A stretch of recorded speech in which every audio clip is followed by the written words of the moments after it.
Welcome to Davis Reads with Mrs. Morasch.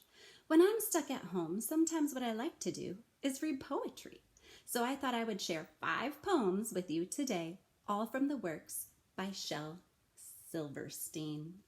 The first one I'm going to read is entitled Captain Hook. Captain Hook must remember not to scratch his toes. Captain Hook must watch out and never pick his nose. Captain Hook must be gentle when he shakes your hand. Captain Hook must be careful opening sardine cans and playing tag and pouring tea and turning pages of his book. Lots of folks I'm glad I ain't, but mostly Captain Hook. The next poem is entitled Mary. No one's hanging stockings up, no one's baking pie. No one's looking up to see a new star in the sky. No one's talking brotherhood, no one's giving gifts. And no one loves a Christmas tree on March the 25th, which is today. The following poems are from his next book, which has the title Alight in the Attic. You'll like this one. How not to have to dry the dishes. If you have to dry the dishes, such an awful boring chore. If you have to dry the dishes, instead of going to the store. If you have to dry the dishes and you drop one on the floor, maybe they won't let you dry the dishes anymore. Something missing. I remember to put on my socks. I remember to put on my shoes.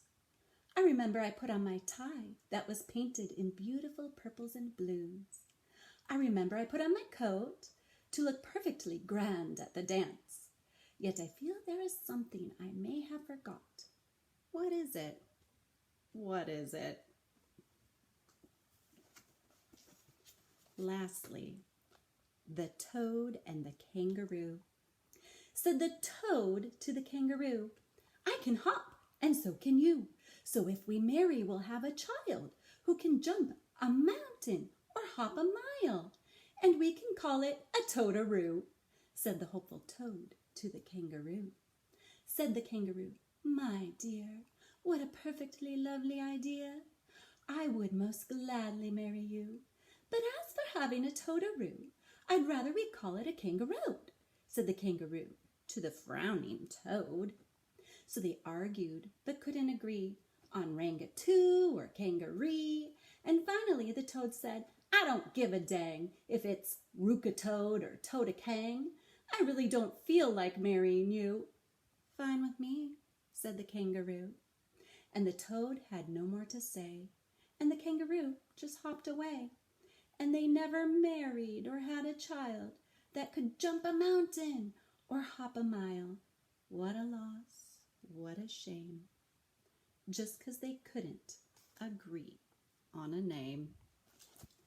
Remember, every day is a great day to be a Davis Dragon.